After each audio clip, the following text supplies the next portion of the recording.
जळगाव जिल्ह्यातील पोलीस स्टेशनचा एका कर्मचाऱ्याने पैसे स्वीकारण्याचा व्हिडिओ क्लिप अधिकाऱ्यांकडे पोहोचवल्याने पोलीस विभागात खळबळ उडाली आहे। नेमका तो पोलीस कर्मचारी कोण याकडे सर्वांचे लक्ष लागून आहे। गेले 15 दिवसापासून एका इसमाने जिल्ह्यातील एका पोलीस कर्मचाऱ्याला पैसे देतानाचा व्हिडिओ क्लिप बनवून ती पोलीस विभागातील अधिकाऱ्याकडे फंटरच्या माध्यमातून पोहोचवली आहे। सदर पोलीस कर्मचाऱ्यास या संदर्भात माहिती मिळताच त्याने राजकारणी पुढाऱ्यांची भेट घेण्यास सुरू केली आहे। गेले 15 दिवसापासून पुढाऱ्यांच्या मागे पुढे येरझारा घालत आहे। तसेच या प्रकरणातून निपटारा करण्यासाठी जोही खर्च लागेल तो करण्यास तयार असल्याचे लालच पुढाऱ्यांना दाखवत आहे। पुढाऱ्यांची विनवणी करत, भाऊ मला वाचवा, तुम्हीच या प्रकरणातून मला बाहेर काढू शकता। माझी व्हिडिओ क्लिप आमच्या पोलीस विभागातील वरिष्ठ अधिकाऱ्यांकडे पोहोचली आहे। व्हिडिओ क्लिप पोलीस अधिकाऱ्यांकडे पोहोचल्यानंतरही या प्रकरणाचा आतापर्यंत कुठलाही उलगडा अधिकाऱ्यांकडून करण्यात आलेला नाही। एक प्रकारे पोलीस अधिकारी त्या कर्मचाऱ्यांच्या प्रकरणाकडे मुद्दाम दुर्लक्ष करत त्या कर्मचाऱ्यास वाचवण्याचा प्रयत्न तर करत नसावे। कदाचित या प्रकरणाशी वरिष्ठांचा समावेश तर नसावा। पोलीस अधिकाऱ्यांवर कार्यवाही होणार का असा प्रश्न निर्माण होत आहे। विश्वासात न घेता काम करीत असल्याचा ठपका ठेवून 14 नगरसेवकांनी कपिल माकणे यांच्यावर अविश्वास ठराव दाखल केला होता। त्या संदर्भात आज दिनांक 19 रोजी प्रशासनाने बैठक आयोजित केली। या संदर्भात प्रशासनाकडून पोलीस बंदोबस्त व इतर व्यवस्था केली होती, पण नगराध्यक्ष कपिल माकणे यांनी लातूर जिल्हा अधिकारी यांच्याकडे 10:40 वाजता राजीनामा दिल्यामुळे अविश्वास ठराव बैठक रद्द करण्यात आली। या बातमीचा आढावा घेतलाय आमचे प्रतिनिधी दत्तात्रय बेंबडे यांनी।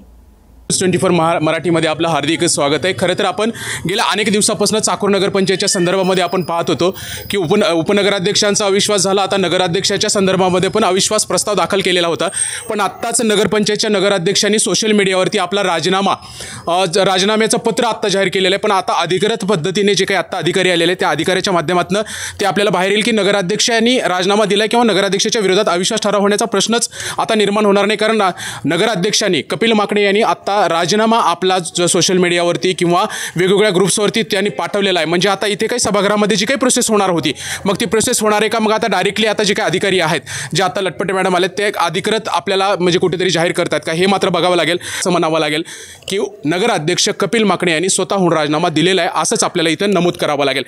तसं बघायला गेलं तर या निवडीसाठी आज चाकूर पोलीस असेल, पोलिसांचा तगडा बंदोबस्त होता, नगरसेवक सगळी मंडळी आतमध्ये होती, त्या सगळ्या प्रोसेसला सुरुवात होणार होती। पण त्याच्यापूर्वीच अगदी एखादा तास किंवा अर्ध्या तासापूर्वीच आज नगरपंचायतच्या नगराध्यक्षांनी आपला राजीनामा कुठेतरी सोशल मीडियाच्या माध्यमातून दिलेला आहे। नगराध्यक्ष कपिल माकणे यांच्या राजीनाम्याच्या संदर्भामध्ये आज प्रशासनाकडनं पूर्णपणे तयारी केली होती, पण त्या संदर्भातच त्याच्या अगोदरच नगराध्यक्ष कपिल माकणे यांनी जिल्हाधिकाऱ्याकडे राजीनामा सुपूर्द केला होता।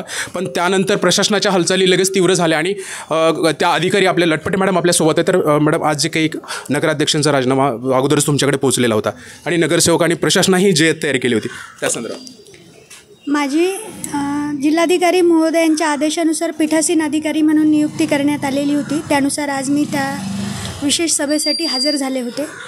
11 वाजता सभेचा वेळ दिलेला होता, त्यापूर्वीच म्हणजे 10:40 नगराध्यक्षनी जिल्हाधिकारी महोदयांकडे राजीनामा सादर केला आहे आणि तो राजीनामा जिल्हाधिकाऱ्यांनी मंजूर केलेला आहे। तसं पत्र सीओनच्या मेलवरती प्राप्त झाल्यामुळे आजची जी विशेष सभा होती ती रद्द करण्यात आली आहे। आता यापुढील प्रोग्राम काही आणखी जिल्हाधिकाऱ्यांच्या आदेशाने किंवा आजचा सभागृह जिल्हाधिकारी महोदय जसा प्रोग्राम नगराध्यक्ष निवडीचा काढतील त्याप्रमाणे निवडीचा कार्यक्रम घेण्यात येईल। आपल्याकडे म्हणजे नगराध्यक्षांचा राजीनामा झालेला आहे असंच आपल्याला इथं नमूद करावं लागेल। आपल्याकडे खरं तर नगरसेवकही आपल्याकडे बाहेर येणार आहेत। अध्यक्षाचा राजीनामाचं झालेलं आहे मॅडम, काय म्हणते, काय आपल्या प्रतिक्रिया? सर्वांना नाराजी होतीच कपिल भैयाबद्दल। म्हणजे त्यांनी जे काम करत होते सगळ्याला विश्वासात घेऊन करत नव्हते, त्याच्यामुळं सगळ्यांनी सर्वानुमते हा निर्णय घेतला। तुमचं काय मत आहे? तेच मत आहे, तुमचंही तेच मत आहे, तुमचं काय मत आहे? माझं पण तेच आहे। बरोबर, आपल्या जी काही घडामोड आहे काय म्हणता येईल? चाकूरकर व्यापाऱ्याकडून सुटका झाली, व्यापाऱ्याकडून सुटका झाली चाकूरची। नाही, मुळामध्ये हेच म्हणायचे ही खुर्चीचा वापर चाकूरच्या सेवेसाठी आहे। बिझनेससाठी नाही, म्हणजे हा बिझनेससाठी होता? बिझनेससाठी, नक्कीच बिझनेससाठी होता. बरं, तुमची पळापळ झाली सगळ्यांची, कारण त्यांनी तुम्ही सगळ्यामध्ये येण्याच्या अगोदरच राजीनामा तसं जिल्हाधिकारी महोदयाकडे दिला. तो म्हणजे त्यांच्याकडचे काही आरोप केलेले होते ते काय खरंच म्हणून त्यांनी केलं की काय काय नेमत त्यांनी? नाही, ते भीतीपोटी केलं आहे त्यांनी. हां, त्यांना लक्षात आलं की आपण आता अविश्वासामध्ये आपल्या विरुद्ध अविश्वास मंजूर होतं हे लक्षात आल्यानंतर त्यांनी राजीनामा दिला. 14 एकत्र राहतील का? पण चाकूरकरात प्रश्न आहे, शंकाच नाही. 14 राहतील आतापर्यंत राहिले. आता का अविश्वास होण्याच्या अगोदर का थोडे आमिष होते का? म्हणजे आमिष भरपूर होते. अरे मग आता त्याला कुणी काय होणार आहे? काहीच होणार नाही. सगळं इथला त्याने कलेक्टर मॅडमला राजीनामा दिलेला आहे आणि राजीनामा त्यांचा मंजूर पण झालेला आहे. 14 नगरसेवक एकत्र राहतील का? 14 तर सध्या एकत्रित आहेत. सध्या म्हणजे पुढे राहणार नाहीत का? आता नाही, पुढचं मी काही सांगू शकत नाही, बरं सध्या तर सोबत आहेत. आणि 14 जे नगरसेवक आहेत आता सध्याच्या परिस्थितीला एकत्रित आहेत. उद्याच्या परिस्थितीचं मी काय भविष्य सांगू शकत नाही मी, आणि पुढलं मी काही सांगू शकत नाही. चाकूरकरांना जो विषय चर्चेचा चालू होता त्या चर्चेच्या विषयामध्ये पडदा पडलाय असं आज नमूद करावं लागेल. आणि नगराध्यक्षाची जी काही नवीन आता निवडणूक होणार आहे ती लवकरच जिल्हाधिकाऱ्याच्या आदेशाने लवकरच सुरू होईल आपल्याला असंच इथं नमूद करावं लागेल. 19 मे रोजी कृषी सहाय्यक काम बंद आंदोलनाच्या पार्श्वभूमीवर कृषी सहाय्यकांनी आपल्या मागणीसाठी जिल्हा कृषी अधीक्षक कार्यालयासमोर धरणे आंदोलन केले. या धरणे आंदोलनात बुलढाणा जिल्ह्यातील सर्व कृषी सहाय्यक सहभागी झाले असून आपल्या मागण्या मान्य होईपर्यंत काम बंद आंदोलन सुरूच ठेवण्याच्या भूमिकेवर कृषी सहाय्यक ठाम आहेत. या बातमीचा आढावा घेतलाय आमचे प्रतिनिधी रघुनाथ आघाव यांनी. महाराष्ट्र राज्य कृषी सहाय्यक संघटनेने 5 मे पासून सुरू केलेलं आंदोलन विविध टप्प्यांमध्ये पूर्ण केलेलं आहे, परंतु अजूनपर्यंतही प्रशासनावरून आंदोलनाची दखल घेण्यात आलेली नाही. आता शेवटच्या टप्प्यामध्ये 15 तारखेपासून महाराष्ट्रातल्या तमाम सर्व कृषी सहाय्यकांनी कामबंद आंदोलन सुरू केलेलं आहे. 15 तारखेपासून कुठलाही कृषी सहाय्यक राज्यामध्ये कामावर नाही आहे, काम करत नाही आहे. कृषी सहाय्यक संघटनेच्या बऱ्याच मागण्या वर्षानुवर्ष प्रशासनाकडे प्रलंबित आहे. त्यामध्ये प्रामुख्याने कृषी सहाय्यक संवर्गाचं पदनाम बदल, त्यानंतर इतर शासकीय योजनांच्या कामासाठी सोयीसुविधा, त्यामध्ये लॅपटॉप असेल किंवा इतर सोयीसुविधा, तद्वतच इतर योजनांमध्ये नैसर्गिक आपत्ती व्यवस्थापनच्या पंचनाम्यांसंदर्भात एक SOP शासनानं तयार करावी, त्या कामाबद्दल सुटसुटीतपणा त्या कामामध्ये आणावा.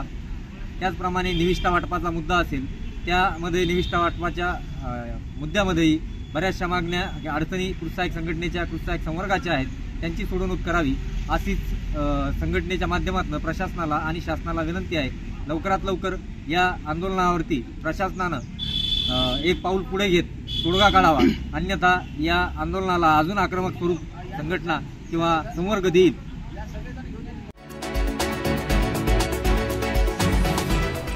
दिनांक 17 मे रोजी सिंदखेडराजा तालुक्यातील किनगाव राजा महसूल मंडळामध्ये पिंपळगाव लेंडी पळसखेड चक्का येथे साधारण 3 वाजताच्या दरम्यान खूप मोठ्या प्रमाणात वादळी वाऱ्यासह पाऊस झाल्याने किनगाव राजा महसूल मंडळामध्ये शेतकऱ्यांचं सोलार पंपचं मोठ्या प्रमाणात नुकसान झालं असून ज्या शेतकऱ्यांचं नुकसान झाले त्या शेतकऱ्यांचं कंपनीने ताबडतोब सर्वे करून त्या शेतकऱ्यांना लवकरात लवकर सोलार पॅनल बसवून द्यावे किंवा तातडीने सर्वे करून शेतकऱ्याला सोलार पॅनल दुरुस्त करून किंवा ते कंपनीने बदलून द्यावे अशी मागणी येथील शेतकरी करत आहेत. या बातमीचा आढावा घेतलाय आमचे प्रतिनिधी रघुनाथ आघाव यांनी. महाराष्ट्रामध्ये महायुती सरकारने दिलेले आश्वासन पूर्ण केले नसून शेतकऱ्यांची कर्जमाफी केलेली नाही. तेव्हा सरकारने शेतकऱ्यांची कर्जमाफी करावी, अन्यथा क्रांतिकारी शेतकरी संघटनेच्या वतीने तीव्र आंदोलन करण्यात येईल असा इशारा माजी राज्यमंत्री दर्जा व क्रांतिकारी शेतकरी संघटनेचे अध्यक्ष रविकांत तुपकर यांनी नांदेड येथील पत्रकार परिषदेत केला. या मराठवाडा परिषदेला मराठवाडा अध्यक्ष गजानन कावरखे, युवा आघाडीचे महाराष्ट्राचे अध्यक्ष लक्ष्मण मोरे, बाळासाहेब जाधव यांच्यासह आदी मान्यवर उपस्थित होते. महाराष्ट्र राज्यातील सरकारने शेतकऱ्यांना दिलेले आश्वासन पाळले नसून त्यांची कर्जमुक्ती केली नाही, शेतकऱ्यांना विविध योजना त्यांच्यापर्यंत पोहोचवत नाही असं त्यांनी पत्रकार परिषदेत सांगितलं. मी गेल्या 5 दिवसापासून महाराष्ट्राच्या दौऱ्यावर आहे. नाशिक, परभणी, अंबाजोगाई, बीड, बुलढाणा हा सगळा दौरा करून मी आज नांदेडला पोहोचलेलो आहे. महाराष्ट्रातला शेतकरी मरणाच्या दारात उभा आहे, आत्महत्या करतोय आणि सरकार मात्र स्वतःच्या मस्तीमध्ये मशगूल आहे. सरकारनं निवडणुकीपूर्वी कर्जमुक्तीचं आश्वासन दिलं होतं, ते कर्जमुक्तीचे आश्वासन सरकारला पाळायला आम्ही भाग पाडणार आहोत। आणि सरकार जर का त्याच्यापासून बाजूला जाण्याचा प्रयत्न करत असेल तर सरकारच्या नरडीचा घोट सुद्धा घेतल्याशिवाय आम्ही थांबणार नाही। या निर्धारानं आम्ही सगळ्या शेतकऱ्यांची पोरं आता बाहेर पडलेलो आहे। गावागावामध्ये आम्ही आता किसान आर्मीची स्थापना करणार आहे। जो मंत्री, जो अधिकारी, जो मस्तवाल आमदार, खासदार, पुढारी शेतकऱ्यांना त्रास दिलेलं आश्वासन पाळणार नाही, त्याच्या विरोधात ही गावागावात किसान आर्मी शेतकऱ्यांच्या पोरांची अतिशय आक्रमकपणे क्रांतिसिंह नाना पाटलाच्या पत्री सरकारप्रमाणे काम करेल, असाही निर्धार आम्ही आजच्या बैठकीमध्ये शेतकऱ्यांचा नांदेडमध्ये केलेला आहे। शेतकऱ्यांना कर्जमुक्त करा। अनेक जिल्ह्यामध्ये विमा अजून शेतकऱ्यांना मिळाला नाही, तो पीक विमा द्या। सुधारणेच्या नावाखाली पीक विम्यामध्ये ही योजनाच तुम्ही बंद पाडायचा प्रयत्न करतायत, त्यामध्ये सुलभ आणि सरळ पद्धतीने ही योजना चालू करा, नव्याने याच्यामध्ये बदल करा, अशी आमची मागणी आहे। सोयाबीन कापसाला भाव फरक द्या। ऊसाचे पेमेंट थकलेले आहेत अनेक शेतकऱ्यांच्या कारखान्याकडून, ते पेमेंट ताबडतोबीने करा। कांद्याला 2000 रुपये प्रति क्विंटल भाव द्या। दुसऱ्या बाजूला दुधाला अनुदान द्या। अशा सगळ्या मागण्या घेऊन या महाराष्ट्रामध्ये आम्ही आता येणाऱ्या काळामध्ये आक्रमक आंदोलन हाती घेतलेलं आहे। कर्जमुक्ती पासून या सरकारला पळता येणार नाही। आम्ही 15 दिवस महाराष्ट्राचा दौरा करून शेतकऱ्यांचे मेळावे घेऊन जनजागृती करून शेतकऱ्यांमध्ये एक चेतना पेटवणार आहे। आणि शेतकऱ्यांच्या पोरांना जर का गृहीत धरण्याचा प्रयत्न या सरकारने केला किंवा आंदोलन चिरडण्याचा प्रयत्न केला तर तुमच्या बुडाखाली आग लावल्याशिवाय आम्ही थांबणार नाही। आणि या महाराष्ट्रामध्ये आज सरकारजवळ पैसे नाही, मग आमदार खासदारांचे पगार 5 वर्ष का थांबवत नाही? अधिकाऱ्यांचे पगार 5 वर्ष तुम्ही का थांबवत नाही? तिजोरीत पैसा नाही तर सगळ्या मंत्र्यांना सुरक्षेवर खर्च होतो, सरकारी खर्चातून त्यांचं सगळं चाललेलं आहे। शेतकऱ्यांना द्यायला तुमच्याकडे पैसे नाही, मग आमदार खासदारांना शंगळवाद करायला, त्यांच्यावर खर्च करायला तुमच्याकडे पैसे येतात कुठून? सरकारजवळ पैसे नसतील तर शक्तीपीठ महामार्ग तुम्ही 10 वर्ष का थांबवत नाही? हा शक्तीपीठ महामार्ग याच्यातून फंड जमा करायचा, याच्यातून पैसे खायचे।